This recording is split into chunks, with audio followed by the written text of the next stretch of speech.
meninggalkan dirimu.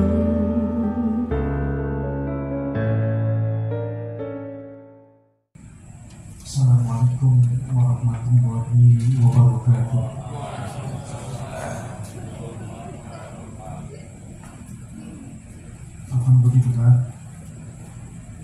Alhamdulillahilladzi faddala bani Adam bil ilmi wal amal ala jami'il amal. Wassalatu wassalamu ala Muhammadin sayyidil arabi wal ajam wa ala alihi wa ashabihi ya nabi'il ulumi wal hikam. Amma ba'd.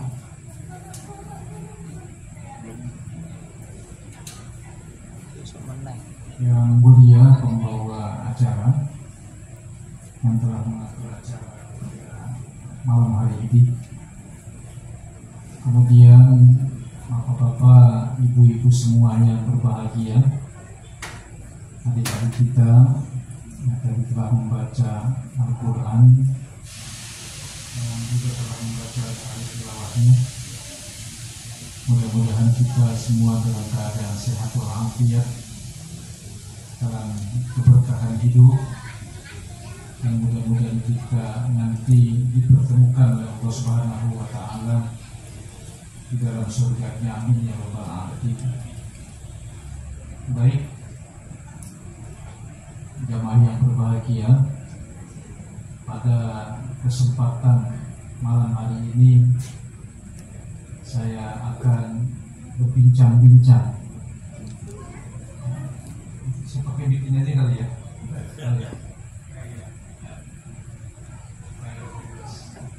Saya akan berbincang-bincang mengenai 5 keistimewaan Rasulullah Sallallahu Alaihi Wasallam dan 4 keistimewaan umat beliau. Jadi ada 5 keistimewaan umat, 5 keistimewaan Nabi Muhammad dan 4 keistimewaan umat.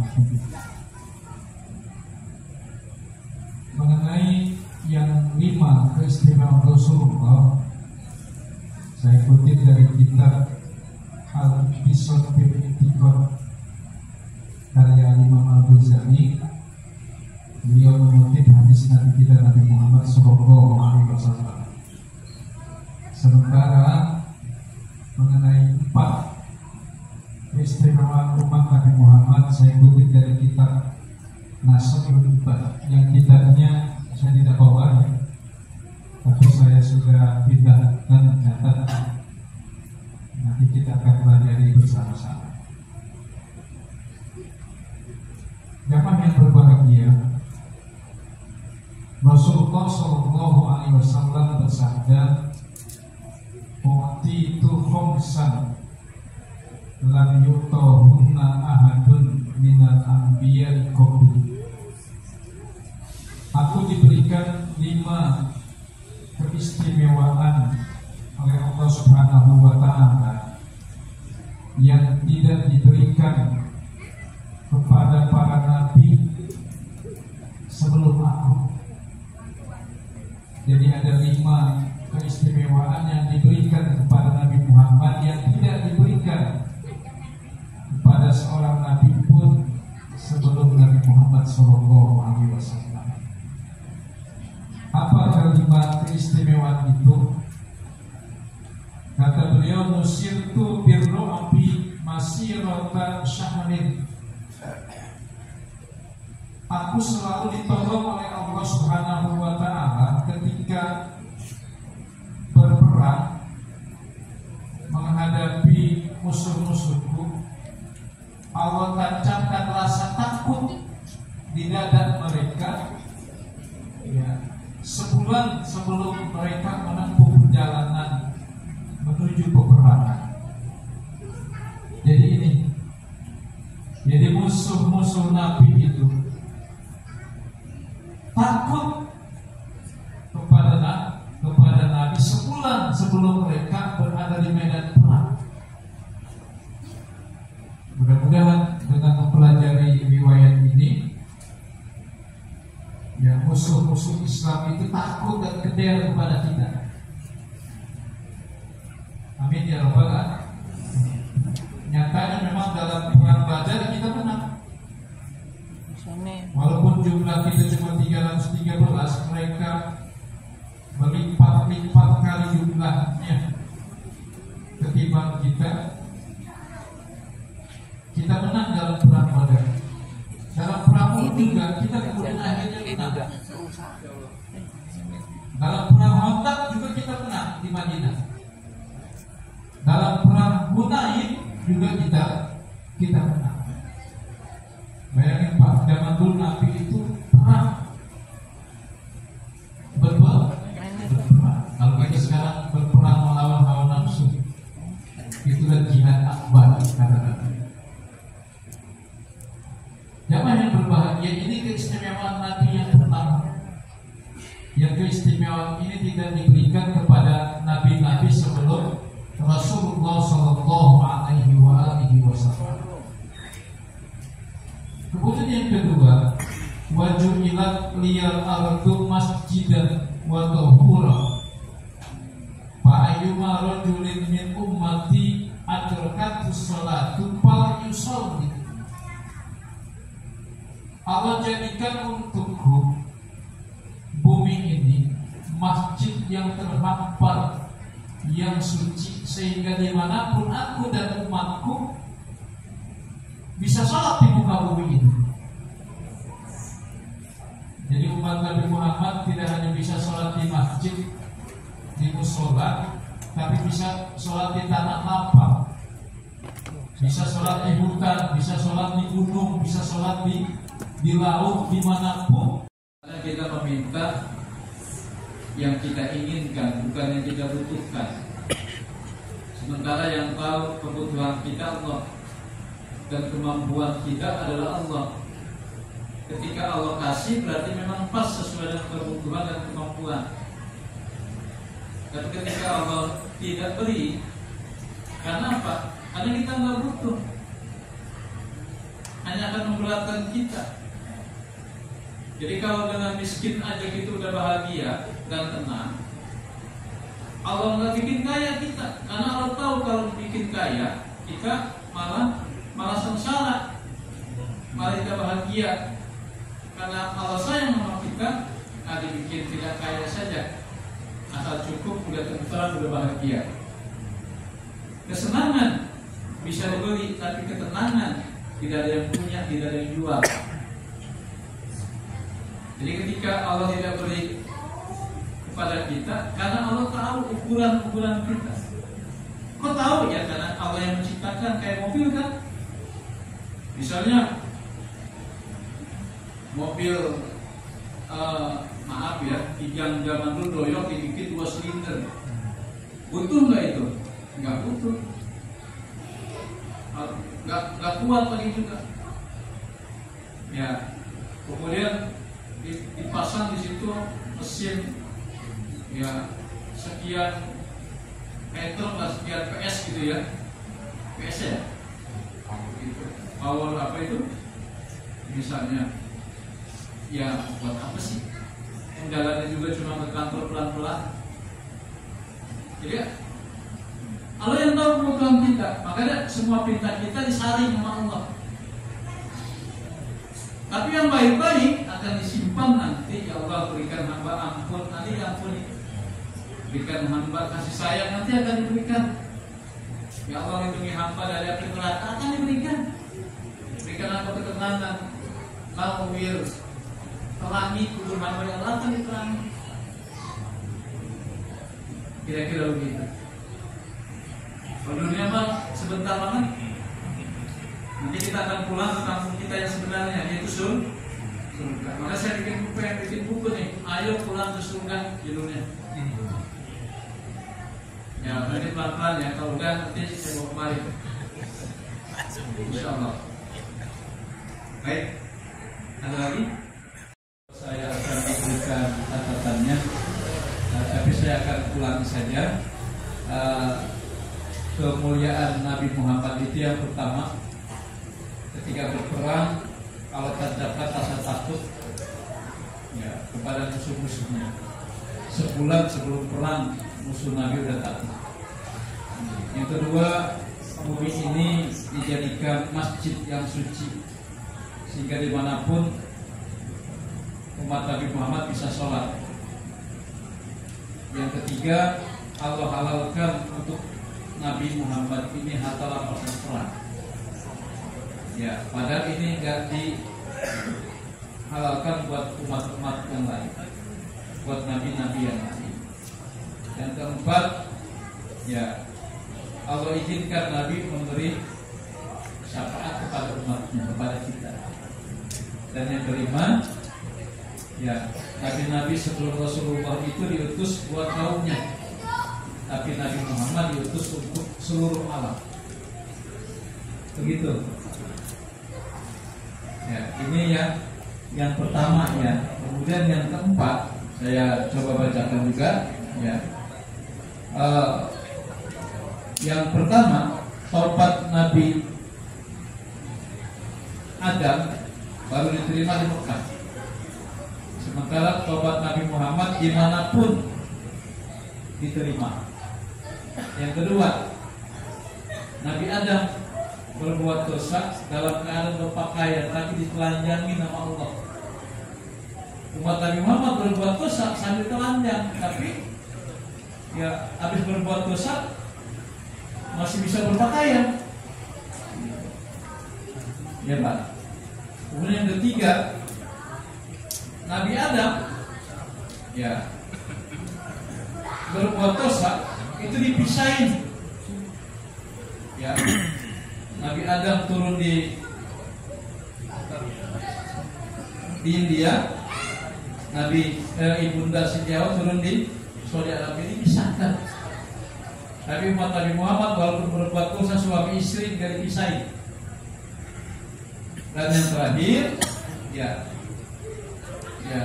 Nabi Adam berbuat dosa di surga, tapi dikeluarkan dari surga. Umat Nabi Muhammad berbuat dosa di dunia, malah akan dimasukkan ke surga.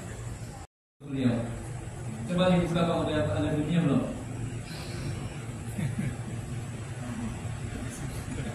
Jangan nggak tahu kali. Saya kirim kebahagiaan nih, insyaallah. Ada.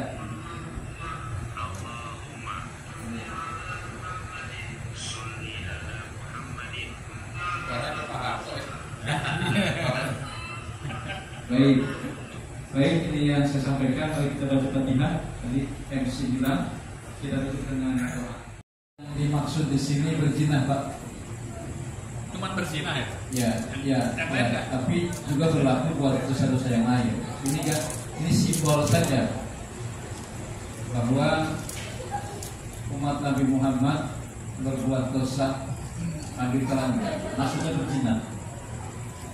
Tapi setelah berzina, Allah kasih pakaian dan betah. Allah nggak jadikan dia tidak betah. Begitu. Ini simbol saja. Padahal berbuat dosa tidak hanya zina kan? Ya, maka dosa yang lain kayak korupsi misalnya, jadi dilakukan sambil pakai pakaian begitu. Jadi kalau berzina kan tidak. Kira-kira simbol Pak. Terima kasih Bapak. Yakini bahwa semua doa Nabi itu dikabulkan. Memang ujian beliau sebagai seorang Nabi berbeda dengan kita yang orang biasa. Ujian beliau ini begitu hebat. Bayangkan Bu, awal beliau berdakwah itu yang ikut cuma 3 orang. Ya, berat sekali kan di Mekah itu. Ya, maksudnya kan begini, kenapa nggak minta tolong kepada Allah saja supaya umat Nabi Muhammad itu langsung banyak, ya, dan beliau bisa menghancurkan orang-orang kafir Quraisy yang mengganggunya. Ya, kalau beliau minta, ya, bisa saja kan? Kenapa beliau tidak minta? Itu adalah kemuliaan Nabi. ketika Nabi pergi ke Taif saja untuk berdakwah, sampai di Taif ditempongin, udah lempar batu sampai Nabi berdarah-darah. Lalu malaikat datang menghampiri, menawari, bagaimana ya Muhammad, gunung ya Uhud aku cabut, aku lempar ke mereka. Kata Nabi, jangan. Mereka berbuat begitu karena mereka nggak tahu, karena mereka bodoh. Jadi Nabi sayang kepada musuh-musuhnya sekalipun. Kalau Nabi berdoa dikabulkan nggak? Enggak, berdoa aja ditawarin, ya. Enggak, berdoa aja ditawarin malaikat. Nah, karena Nabi cinta dengan sesama, maka Nabi nggak melakukan itu. Dan hal-hal lain juga Nabi bersabar. Ya, karena Nabi bersabar, Nabi yakin, Nabi terus menjalani perjuangannya, Allah semakin cinta. Buktinya apa? Dalam perang Uhud kita cuma 313, dalam perang Badar kita cuma 313. Mereka 3 kali lipat, kita yang menang. Tapi memang Allah mengajari kita untuk berjuang. Contoh dalam perang Khandaq, kalau Nabi berdoa aja, ya Allah hancurkan mereka. Tapi apa? Nabi menggali parit-parit, Khandaq itu parit obam. Ya. Kerja keras Nabi. Nabi ikut perang, dan Nabi juga berdarah-darah. Jadi kalau ada orang zaman sekarang suka berhalusinasi bahwa ada orang yang kebal, kemudian tidak bisa ditembak atau tidak bisa dihunus dengan pedang, Nabi aja berdarah-darah. 4 sahabat Nabi kecuali Abu Bakar, Umar, Utsman, Ali matinya di atas pedang dengan terhunus pedang. Betapa dekatnya beliau dengan Allah. Masa sih gak punya ilmu anti pedang? Itu kan begitu. Memang diuji. Rasulullah aja berdarah-darah kena panah. Makanya kalau dilihat film-film itu ada orang nggak bisa ditembus dengan pedang, itu film. Gitu. Tapi bisa Nabi kebal, bisa dengan izin Allah. Tapi Nabi tidak membuat-buat dirinya ke. Ini kira-kira begitu. Tapi kesimpulan saya, doa Nabi semuanya akan diterima oleh Allah Subhanahu wa taala. Ibu ya, terima kasih. Yang terakhir, ya, warabi'atu yang keempat, anni asaitu fil jannati fa akhrajani minha wa ummatu Muhammadin ya'sunallah ta'ala kharijal jannati fayadkhiluhum fiha idza tabu. Apa maksudnya ini? Maksudnya kata Nabi Adam, aku heran kepada umat Nabi Muhammad. Aku berbuat dosa di surga, tapi Allah keluarkan aku dari surga ke dunia. Sementara umat Nabi Muhammad berbuat dosa di dunia, tapi nanti suatu saat dia akan dimasukkan ke dalam surga kalau dia tobat. Nanti ya Pak ya. Nabi Adam berbuat dosa di surga, Allah keluarin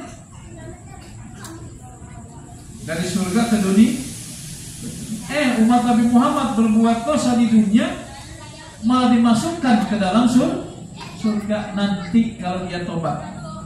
Inilah keistimewaan umat Nabi Muhammad, Bapak Ibu jamaah yang berbahagia. Masya Allah. Ada tisu? Ya. Taulah kita Bapak Ibu, ternyata kita ini bukan makhluk dunia. Ini punya ada ya? Di botol. Tuh, coba lihat tangan ibu, kaki ibu, muka ibu, ibu lihat ternyata ibu bukan makhluk dunia, bapak bukan makhluk dunia. Sebab orang tua kita Adam dan Hawa asalnya dari surga. Dunia ini bukan tempat kita. Tempat kita itu surga. Sekarang kita lagi berjuang nih, capek-capek, ya lelah-lelah, ngantuk-ngantuk. Kita duduk di masjid, kita peringati maulid, Dalam rangka apa? Dalam rangka kita bisa pulang ke tempat asal kita, yakni surga. Kita ini makhluk surga, Bu. Kita ini makhluk surga, Bu. Tempat kita bukan di dunia. Karena asal mula nenek moyang kita Adam dan Hawa dari surga. Ayo pulang ke surga mau? Ayo pulang ke surga mau? Pulang ke asal kita, asal rumah ibu bapak kita, tempat tinggal ibu bapak kita. Di mana surga kira-kira ya? Di atas apa di bawah? Bayangan kita surga tuh di atas ya, di langit ya. Ya boleh ya kira-kira begitu. Ini 9 hal yang saya sampaikan. 5 tentang keistimewaan Nabi Muhammad, 4 tentang keistimewaan umat Nabi Muhammad. Silakan ya yang ingin merespon dari yang saya sampaikan. Ya mudah-mudahan ada yang merespon. Kita ngobrol-ngobrol. Ya saya akhiri sementara. Bila itu hidayah. Wassalamualaikum warahmatullahi wabarakatuh.